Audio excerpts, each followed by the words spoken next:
Welcome to More Than a Few Words, a marketing conversation for business owners. This is your host, Lorraine Ball.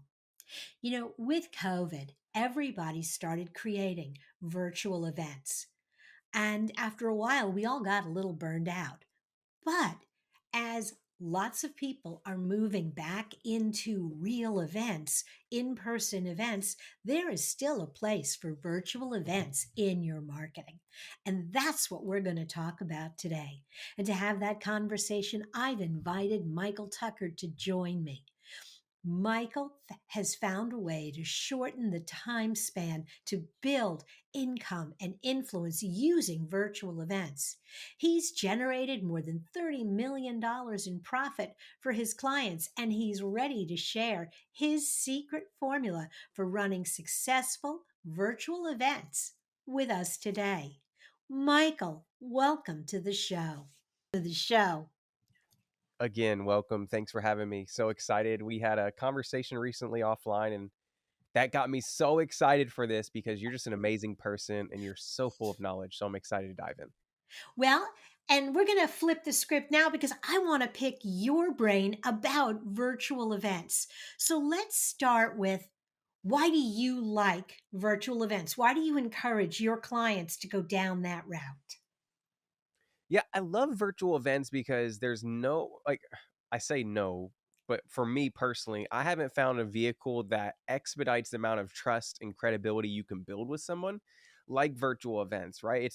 I know, once COVID hit, everybody went virtual. And so it kind of seen an increase and an influx and everybody started doing it. But still, even though everybody seems to be running virtual events, they're a great, great, great way to step in, teach your audience, but then not only teach, get to know them and build a solid relationship, which also expedites the sales journey for those for those business owners that have a sales process. So that's why I love them. Okay, so I'm down. I'm ready to start doing virtual events. But I know over the last couple of years, I've been to some great events. Oh gosh, and some awful events. What do you think really makes a difference, separates a great event from a, oh, please don't make me do that again? Right. Yeah, there's plenty of them, and I've been in many that I've cringed myself, right? And I think truly, whenever you look at a virtual event that is successful in our eyes, right? Normally, there's a few things that the host does that really wows you, right? And number one is to have a virtual event to keep someone's attention via a Zoom screen like this. I mean, even a podcast, right? You all listening, you need to have high energy and high engagement, right? Those two, I really feel are something you have to have. And maybe you've been in a Zoom before or event and you just were sitting in the audience, whether it was virtually or in person, and you were just falling asleep because the speaker was monotone, didn't have any energy. So if you really want to make a great virtual event, you need to show up with passion, with energy, and you may not be an extrovert, but you still need to show up with enthusiasm, right? That's one thing that you have to have, and there's probably plenty of other things, but I'll say this. Lastly, you need to have an event that's built with the customer in mind. Because what happens is so many people go out there and run a virtual events and they talk about themselves for 30 minutes. They build content and teach about things or talk about things that isn't even relevant to the audience that's captive, right? Mhm. So I would say those who truly can show up with energy and engagement, but then also at the same time show up with the audience in mind and really craft valuable content, those are the ones that are winning the best right now. So if you can get good at those two things, those two or three things, you definitely will have better results. Okay, so Okay, so I've got to I've show got up. I've got to show up with high energy. I've got to show up with my audience in mind, thinking about what are they going to care about and answer their questions. But how do I get people to this event when there are so many options? Yeah, great. I would say is just start where you're at now, right? If and there's many different ways to get people in your event, right? You have organic, paid traffic, all these different ways, but just start where you're at. And if you don't have a budget right now, you're not spending money towards paid marketing, just use an existing list, use your social media, right? And it may be small at first, but listen, it's not about the quantity as much as about the quality of the people in the room, right? Mhm. I've had events where there was 12 people watching and I made 40, $50,000, right? So it's not all about how many people are in the room, but more about who's in the room, right? I would rather have 10, 15, 20 of my ideal customers sitting there watching me and listening to me versus 100 to 200 people that aren't qualified, whether that's income wise or any other reason wise, right? And so just remember, start where you're at, use your socials, use any existing list you have. But then if you want to scale and you have money and you have some experience, definitely dive into some paid marketing because we're using a lot of meta ads like Facebook, Instagram ads, YouTube ads to fill up events and really scale fast. But start where you're at. Okay, so I'm going to start where I'm at. I'm excited. I've got some good people in the room. Maybe they came off one of my email lists and I know they've been following me for a while. So I know this is a good audience. How do I move them through the okay, I'm sitting in this event to I'm sitting in this event, I'm really impressed and I want to buy. Because at the end of the day, if I can't get them to I want to buy, this was a nice exercise. Right.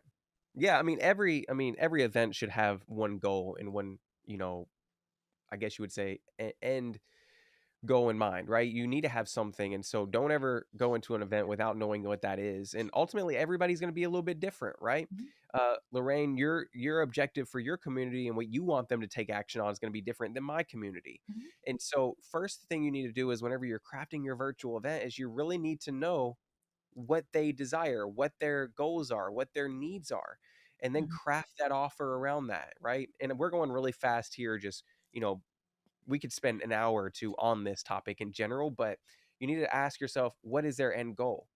And then build content to help get them closer to that goal in your virtual event. And then obviously in a, let's just say a webinar, right? Because there's many different types of virtual events out there. There's webinars, there's 5-day challenges, there's all these things, right?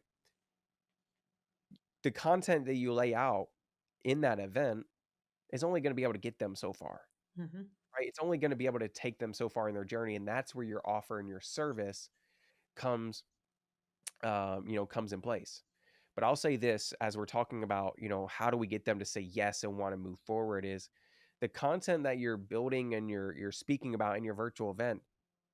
It's not just value because what I hear, Lorraine, is a lot of people they say just show up for 3 days or for 90 minutes and just add value. Yeah, if you just go add value, that's still not enough. You need to have some kind of method and some kind of strategy to help them get closer they go. So whenever we teach people to run virtual events, it's not, hey, don't just show up for 90 minutes or 5 days just providing massive value because that's not going to cut it. You actually need to take them through transformational experience, right? And so mhm, we could dive really deep into that, but just know that high level deep value, I was trying to figure out how to say it, like just value content isn't enough. You do need to have a call to action. So what we normally tell people is think about the content you're crafting and how can it shift their beliefs, how can it shift their actions, how can you craft content that's going to make them think differently and overcome any self-limiting beliefs that they have currently about your industry, right? So for example, we have individual that he runs virtual events every week selling life insurance. You'd be like, Michael, that's the most boring thing, life insurance. Exactly. mhm, But he sells life insurance and he does it well, but he comes in and people enter the room hundreds at a time and he teaches them of the power of, hey, you've been taught life insurance is this, well, I'm going to teach you that, right? And so mhm, they all come in with these self-limiting beliefs about life insurance, thinking that oh, life insurance is just a waste of money. And mhm, he tells them, hey, this is why it's not a waste of money. mhm. And he lays out this whole blueprint and is really methodical about the content. So when it's time for the pitch and the offer, which for him is just to book a call with his life insurance agency, Mhm. it's a no-brainer for people. So he may have 300 people in the room and may get 150 appointments, which is crazy, right? And so it's just all about the content being really methodical in what you say and how you say it. Absolutely. The thing that you hit on there that I really want to reinforce for the listeners is you don't want to give them everything because then they have no reason to then hire you or take the next step. But you want to be selective about the value that you give that creates that mind shift that gets them going, oh, I never thought of that before. If there's more of that, I want it. Yeah, Awesome. exactly. Well, Michael, this has been fabulous. It's gone really fast. And I'm going to encourage anybody, if you are listening to this conversation and you would like to know more about this entire process, you want to check out thefunnelpros.com. Michael, thanks again for being a part of the show. Thank you for having me. It was such a joy. Thanks. If you've enjoyed this conversation, if you'd like to find other resources for your business, be sure to check out More Than a Few Words wherever you listen to podcasts. Listen to two, they're short.